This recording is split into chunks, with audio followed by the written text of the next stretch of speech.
So today Link has asked me to play a game called Boulderdash on the Commodore 64. So we're going to do that now. And this is a game from Link's childhood. Absolutely. This is going to be played on the C64, which is of course really an emulator. So no long loading times to wait through this time. But you do have a decision to make, Luigi. The C64 comes with a USB joystick that looks very much like a joystick from the olden days, but I've also managed to get hold of what looks like a Super Nintendo game controller that's also USB and will work on this device. So are you going to play with joystick or controller? I think for the authenticity, I will try the joystick first. Good choice, okay. So we'll plug this joystick in down the side of the computer. That'll give you control. And then if you scroll to the right on these games, this is called the carousel of games that the C64 comes with. You should be able to find Boulderdash. Excellent. What can you tell us about Boulderdash? Well, straight away I can see it's to do with, almost looks like it's to do with mining. And it's from 1984, which was right near your birthday, wasn't it? Yeah, I was born in 1983. It's from Peter Liepa and Chris Gray. It's a puzzle game and it was composed by Peter Liepa. Yeah, so the composer is the person who does the music for it. So if you press your joystick button now, it will load the game for you. I want you to have a listen to the music that comes up when it's loaded.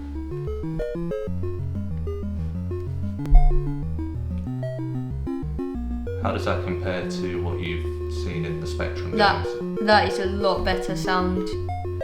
That is really, really good compared to the rest. Can you notice anything about it specifically if you think of your music classes at school? It's almost, it just sounds more, like, it sounds less creaky. How many voices can you hear? How many instruments? 2 or 3, I can't tell. Okay, so it's got like a bass line and a melody to it. The game's just showing you a demo at the moment, but that's because there was a chip called the SID chip in the Commodore 64, which was like a proper sound chip, and the early Sinclair Spectrums didn't have those, so that's why you just had simple beeper music, just a single voice beeper on the Spectrums, whereas this has a good theme tune to it. Okay, so let's play. If you hit your button and hit the button again, it will start on level 1. And all I'm going to tell you is your controls are right, left, up and down, and you can work out the rest.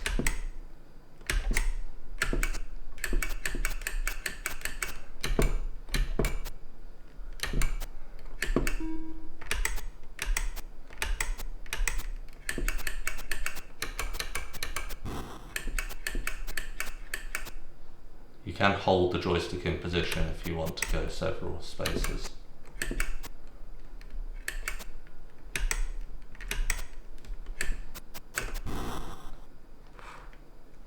Okay, looks to me like you've already guessed what's going to happen.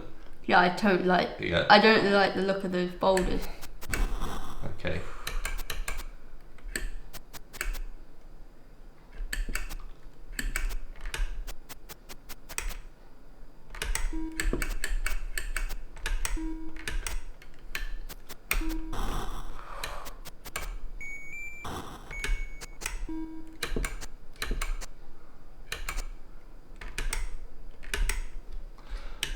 So I think because you've never seen this game before, I'm actually quite impressed, because you've already worked out that you need to collect diamonds, that's a good thing, and that the rocks can hurt you. And that's a bad thing. I know generally in games, shiny is good. Yeah, so. Okay. That's good. Ah, okay. So what happened there? Oh, I thought it only went off if you went underneath it. It seemed to actually have some physics to it. Yeah, you've got some physics to it. And here's the interesting thing, it doesn't always happen. Press your button again, by the way, and it will reload the level. Oh, it reloads the whole level? Yep.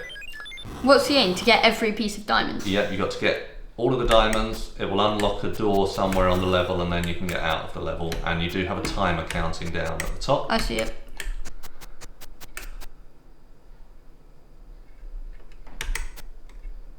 When you go down the side of a boulder, sometimes that will dislodge it and it will fall sideways, and sometimes it won't. So in many ways that's a bit like real mining, isn't it? You don't really know what the rocks are going to do.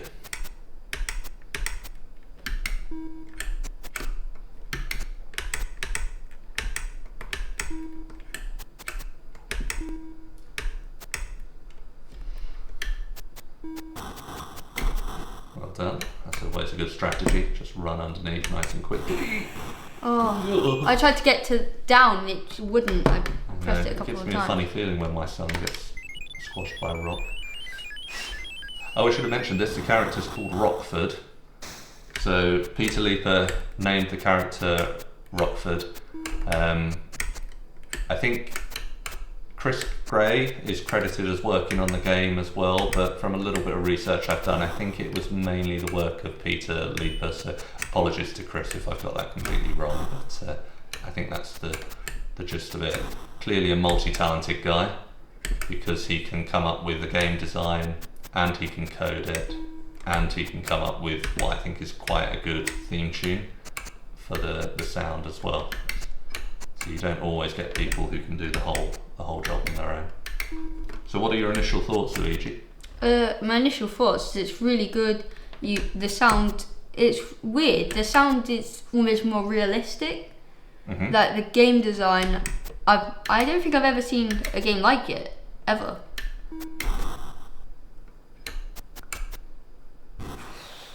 So in terms of the sound effects in the game, you say they're really good, but what's good about them? What's good about them? I just find it almost. It sounds almost a bit like the Minecraft sounds when you break a dirt block or a rock breaks or something. Yeah, and I think this would have been the challenge for Peter. Is you've got to use very basic computer technology to come up with the sound of mining and the sound of rocks crashing. If it was a melody or the zap of a gun firing or something like that, that's almost easier to do. But you've got to come up with quite a crunchy, gravelly sound, and I think that's actually quite effective given what they were working with. Oh no! I'm not sure we're going to get off level 1. Game over. Oh dear. It's fun, but it is hard. It is hard. I agree with that. I don't think I've got past level 5, maybe level 6 on this. I did play it as a child. As a child. I was about to say you have not. I have been playing it. I played a little bit. You played it? Yeah. Because you remember there's emulators that you can play on as well. This is a game I've been playing on a little bit.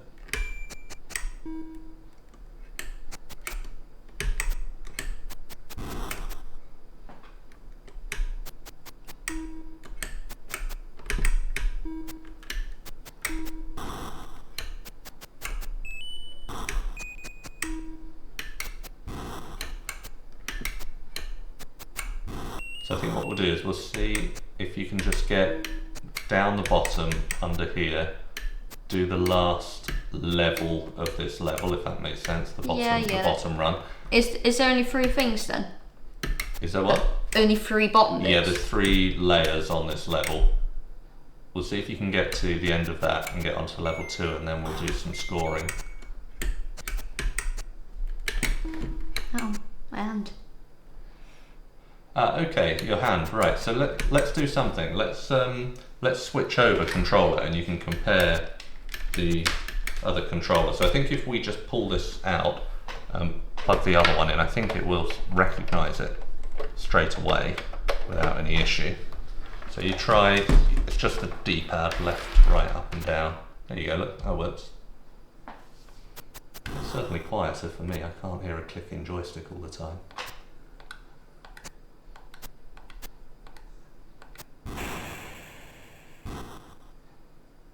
Oh. I don't know what happened there. That seemed to lose a life without moving past the rock? It did. Okay. From what I saw, it did. Uh-huh. So notice how you speed up. Once you know how to get past a certain bit, you can whiz through it quite quickly.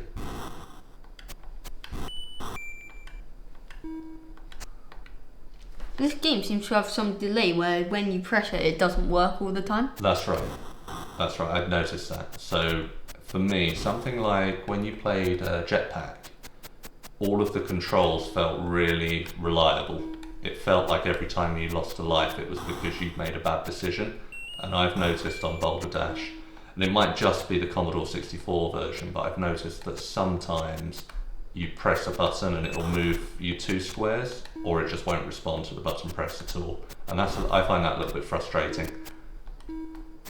And that should probably feed into your playability score as well. Whoa! No, I tried to... yeah, it's really hard. So what's this then, last life? I don't know, I don't think you're going to get onto level 2 today. And the question is, will you want to come back and get further through it after we finish recording?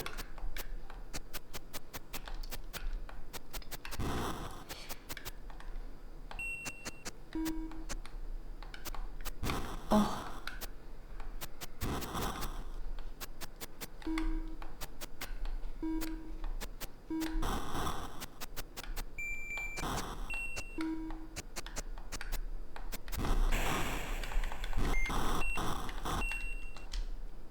Oh dear. Well, Really hard. it's a hard game, isn't it? But it is fun. Once you've cracked the first level, you learn a few tricks as well. And what we won't see today, but what I really like about this game is that it develops a bit like a tutorial. So each level will introduce you to a new idea, a new concept that you have to deal with. You end up with these little enemy things that will try and chase you around. And there's loads of different developments on it. So I think it's a really good game overall. But having said that, I've only ever seen about a quarter of it. So, scoring. What do you think, Luigi? Should we start with concept and originality? Concept and originality. Never seen a game like it.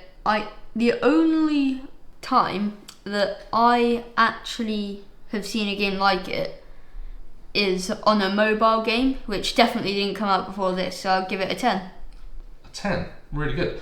What I really like about this is that it took a real life situation, mining for diamonds, and it pretty much replicates all of the risk and jeopardy and reward of mining for diamonds, and I think that's quite clever. So yeah, 10 out of 10. Okay, that's really good. What about graphics? Graphics. The graphics.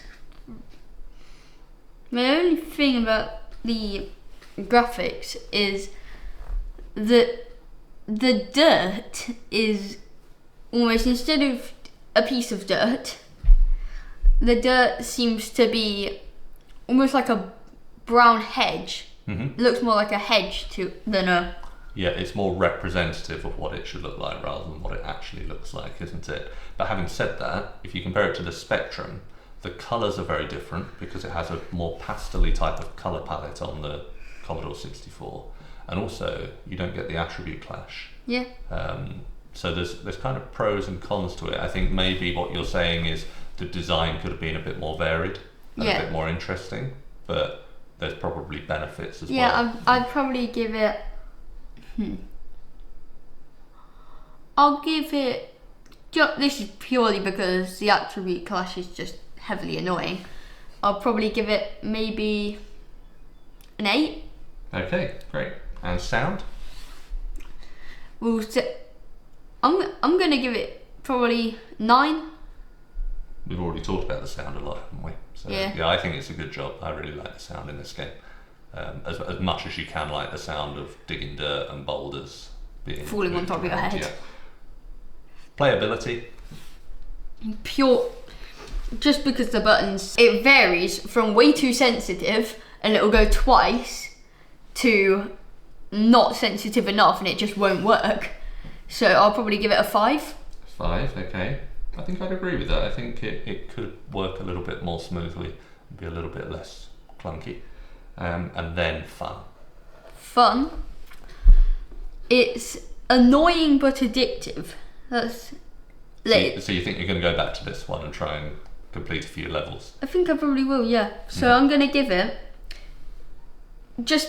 and this links into what I've said about the playability. So say you lose a life on Paperboy or something, it's because you've done something wrong. Whereas with this, it's like a lot of the times that I died there, I will admit it's my fault. But one or two, it's because I've tried to go out of the way of one of the boulders falling down, and it's just decided it's not going to move. Yeah, it's a timing issue. Go on then, what's so the I'm score?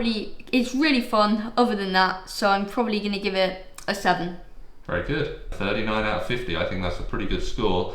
I think hats off to Peter Liepa and Chris Gray. They created a game that actually has quite a bit of a legacy to it. There were quite a few sequels, and also the last version of it was actually released in 2024. That's the 40th anniversary game. There was a 30th anniversary game. There are versions for the iPhone and the Samsungs and all of that. So maybe I'll download the Samsung version. So it is a proper legacy. It's a proper franchise. That's what I call it. It's similar to things like Mega Man from the era, Metroid, Castlevania, even dare I say it, Mario and Sonic. It's got a lasting legacy. So for me, it's a firm favourite from my childhood. I understand why. Okay, so we're very, very lucky today because we have the creator of Boulderdash with us. A big welcome to Peter Liepa, who's kindly agreed to join us. Welcome, Peter. Hi guys, how are you doing? Really good. Really good. Doing really well. Now, Peter, as the designer of the classic puzzle game Boulderdash, I'd like to say a big thank you and hello from the 8-Bit Crisis team. What is the inspiration behind Boulderdash? I decided one day I was going to try to write an 8-bit game. I mean, it wouldn't be known as an 8-bit game then. It was just a game for something like the Atari. I've been playing those games with friends for a while and more or less had the revelation of I could do that. Let's give it a shot. So I started off by buying the Atari, reading some manuals, learning a little about the languages that were available, how to make special effects. Back in those days, you bought magazines from newsstands and they'd be 300 pages long. I don't know if that might be a slight exaggeration, but they were definitely what would be called door stoppers. And they'd be full of articles about new products and demonstration code that you could type in and learn the ropes with. My second step was, rather than having an inspiration at hand, I thought, okay, I could pretty well write any genre. Let's go find a publisher. And ask them, well, what kind of demand are you seeing? What kind of game are you looking for? I did that. There was a local publisher named In-Home Software. They said, well, we don't know either, but we do have a prototype written by somebody else in the area that they don't have the skills to productize, but we kind of like the idea. I decided to strip the thing or go back to scratch and just write a little demo with demo physics that showed how things like boulders and dirt and a player and some spaces could interact. And so more or less came up with the original Boulderdash physics engine, which in those days was just circles for boulders, squares for dirt, and spaces for space, and a random number generator that would just throw up random arrangements of these on the screen. And there would also be a player figure, which was probably a plus sign or something. And I would control this with a joystick and just sort of play with the physics and found that I really enjoyed it. It was absolutely addicting. You could have all sorts of scenarios. I mean, just playing it, you could see all the potential for the game that was really not in that demo or anything related to what the original game, The Pit, would have done. So the whole idea was to put, I guess, things like enemies and jewels and whatever and exits as ways of motivating the player, not only to solve a puzzle, but actually to have some fun situations like big avalanches or escaping, fighting your way through little minefields of rocks and not crushing yourself, this sort of thing. Fantastic. And I think that paints a picture really nicely of how you developed just a simple physics idea into a game that actually has a bit of a story and meaning to it. One of the things I want to pick up on there is when you mentioned about machine language, we have just started to look at assembly language and machine language. Um, how different is it on the equipment that you were using to actually get to that level? Because initially people just learn basic, right? And then you at some point you go, if I want to make my games more efficient and get better at this process, you need to start delving into roots into the machine, into machine language. So how did that work for you? Yeah, machine language was a necessity and a standard in the day just because I think, games were sold, I believe, on cartridges, and cartridges were fairly small. So even, the Atari itself would have had 64K of memory, which I don't think anybody these days can really comprehend. Uh, Machine language, you really have to break your little logic into very small pieces. I did find out in my research that there was a stack-based language called Forth that used even less space, and so I used that as my original or my first development language, with the goal of converting at the end, once I had a more or less finished product, converting it into machine language. Well, it seems like it's going to be quite a while before I can create games up to your standard. Do you really meet many people my age, or is it mainly just people from Link's era recreating their youth? Well, it's an interesting question. Generally, I think, yeah, Link's demographic tends to be the one that is most enthusiastic about this because they kind of grew up with it. Um, but I just met a 27-year-old woman in the gym like 1 or 2 days ago who's very interested in 8-bit music, and I mentioned I wrote a game from the day, and she said, "Oh, yeah, please." And there had been, I guess, contemporary arrangements of the theme music of Boulder Dash. One in light metal that I got from a guy in Poland, and another reggae version. So yeah, I sent them to her on WhatsApp, and she was quite excited. I understand that there's a 40th anniversary production is it in development? Is it ready to be released? It's following on 10 years later from a 30th anniversary game as well. So we're really looking forward to the new one. Yeah, but Boulderdash, I think it's been fairly satisfying in that it has spawned a lot of both commercial, legitimate versions over the years, following technology as it evolves. Um, and there's an absolutely massive kind of fan slash clone community as well. They have gone from I can't remember the game engine, but fairly sophisticated modern physics from Boulder Dash 30th that perhaps not all the fans were that excited about. Um, I could take it or leave it. I developed some caves there and more or less just developed them based on the physics I was given. And especially when saw little quirks in the physics engine, I would build caves to exploit those quirks. But from what I can tell, and I have not really been greatly in touch, I think they're kind of going back into a more retro look and also gameplay, but I haven't touched it myself, so I don't know. Other than the games that you've made, what would you say is your favorite 8-bit game? I apologize to the authors of anything I left out, but I would say the games that really had me going were Crossfire. Have you heard of it? I've not heard of that one. What system was that on? These are all Atari. There, okay. Choplifter, Yep, heard of that I one. think I really liked. And there's one called Oil's Well.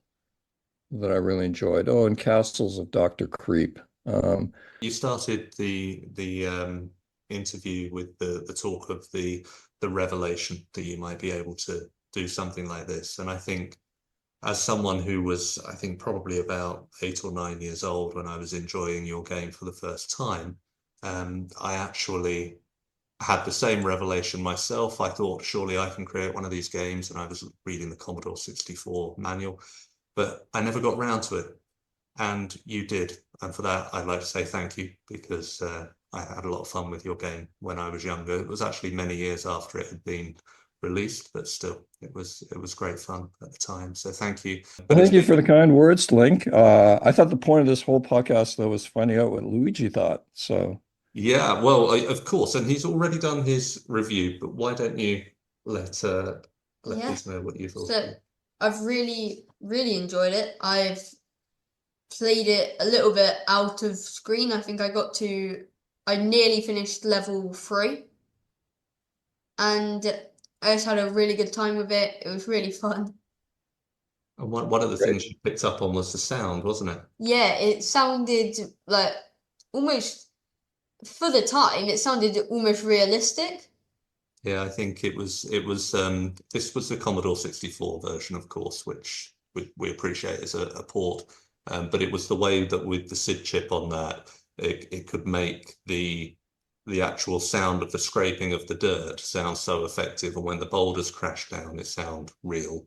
And it had a polytonal theme tune to it. And of course, Luigi before that had been playing games like Jetpack on the Spectrum and Paperboy on the CPC, second of which has no sound at all. So it really stood out in that respect.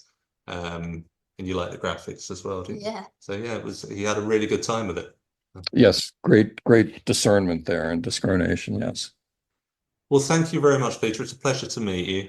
Thank you for giving up your time and being a friend on the channel. We'll be certain to let you know when the episode is published. Very good. My pleasure to be here. Thank you. Thank you. Thank you very much.